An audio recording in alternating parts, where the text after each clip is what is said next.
Well, let's talk about how exciting the times are at the moment with the exhibition coming up, inspired sort of remotely by the Yorkshire Sculpture Park, where Margot and I met in back in the 50s as doing teacher training. Yeah. She was already a trained Slade artist. I was fresh out of national service, and it was a wonderful new experience to go to a place where we stayed in a stately home. We were we were dined at long tables, a bit like a Cambridge college, but it wasn't really. But we were learning to be art teachers, so we did lots of art.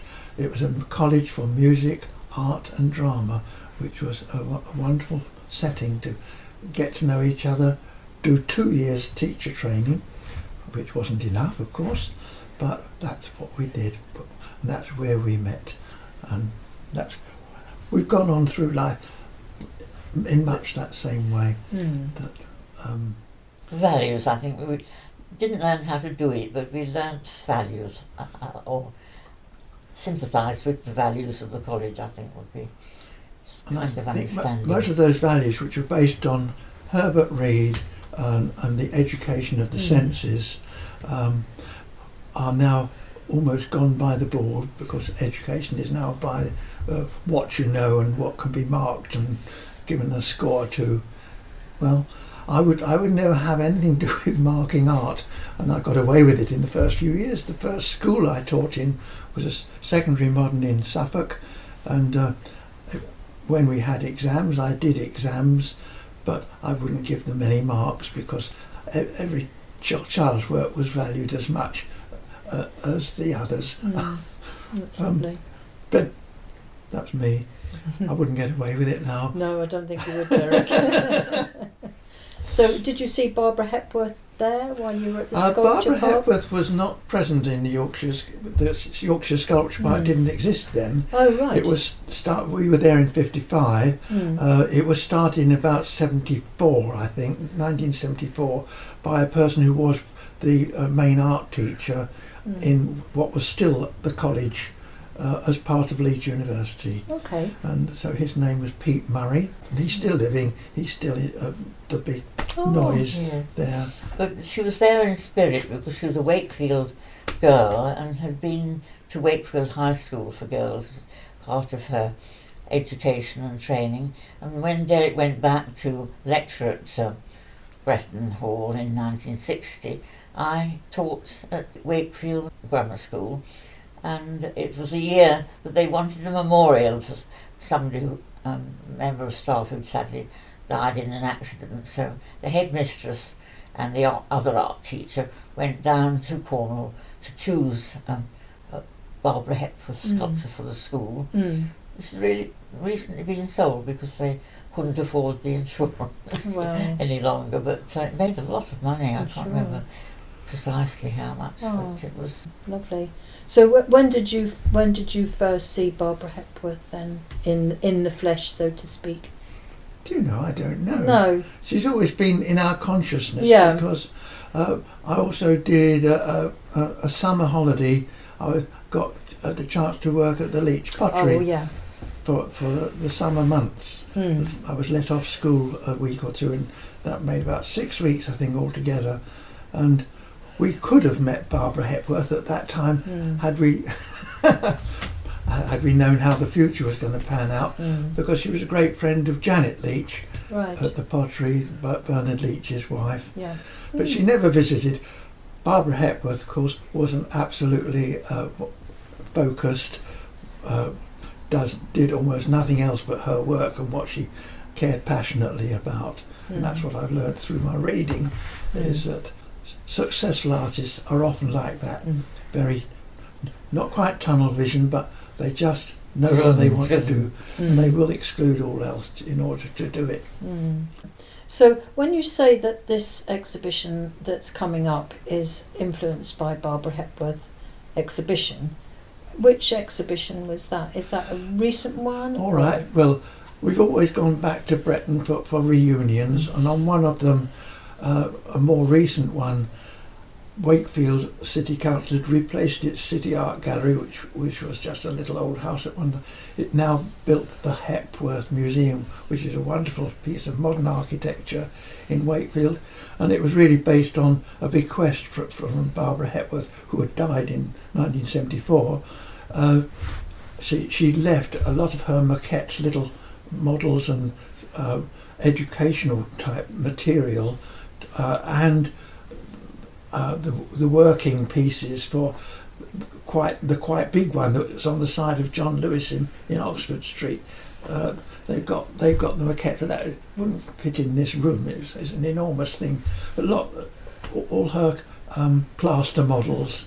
So that's the core of the exhibition, and that's why it's called the Hep. Well, they're proud of her, of course, because she was a Wakefield girl. I didn't realise at the time it's the same sculpture that the school had bought a version of. There's several versions, of course, of all these, but they bought a copper plate cut out of copper version of it. But this was how she made a plaster and wire mesh copy of that particular sculpture, and it caught my eye. I took a photograph of the wire model and the half-finished plaster version, and I was just fascinated by it. I didn't immediately think, oh, how was the metal one made? But it was later on we also went to St Ives. There's another version of it there, and I looked at it and I thought, could she have made this by having her sheet of metal, cutting the shapes out and then raising them up to make the sculpture? And these little ideas, that was 2 or 3 years back, and they just hang around in your head and come back sometimes. And it came back during the lockdown. I don't know what I was thinking. I was just salvaging the bit that gets left up there. So I cut open the tube, found that inside it has this beautiful lacquer finish, which is quite robust. Here we are, cut out these shapes. Will it raise into a little sculpture? And I started with just a simple spiral, and then I had all these spirals I'd made with Betnovate written on the back. So I gave that up, and I started getting very extravagant. I stick 2 pieces together so you get gold both sides, and that's the basic. It's a lovely material in lots of ways because it's very responsive, and it more or less goes where you put it. So this is going to be the latest one. It's going to be part of the exhibition in enlarged form. Just the slightest pressure and you can make these good curves. Wow. And then it stays. And I just think that's lovely. So I sat there and I made lots of them. And they're all made from the same material, the Betnovate. Yeah, they're all Betnovate. Gosh. They're called the Betnovate. At one stage they were called the Betnovate sculptures. My brother was saying, "Write to Betnovate, get them to sponsor you." Exactly. Wow. That's his joke. I've always had this idea of photographing things with little figures to scale them up. Never done it, wanted to do it for years. But then, lockdown time, got time. I buy these little 0.0 scale railway model figures, stand them up on little pieces of brown paper that's part of the set. I went out into the nearby meadow and photographed all the trees in the surrounding, blew them up onto A4 sheets and joined them together, not in their original order, I have to say. So some funny seams there, but it didn't matter. Everything's a bit ramshackle. However, I managed to put it together. I've been making these sculptures. I've now got to a point where I have the flat shapes cut out by laser engineers in Ely. It came absolutely flat, but it has this beautiful fine shape cut precisely, and I don't have to do much to them before I start the bending. It all depends on how you hold it. But you see, just by applying pressure to the lovely soft fairly soft aluminium, I can achieve these lovely skate park looking shapes. There are others around, like this one, which is an early prototype, not very well finished, but I hope to make it smart enough for the exhibition that these will be in at the Old Fire Engine House in December.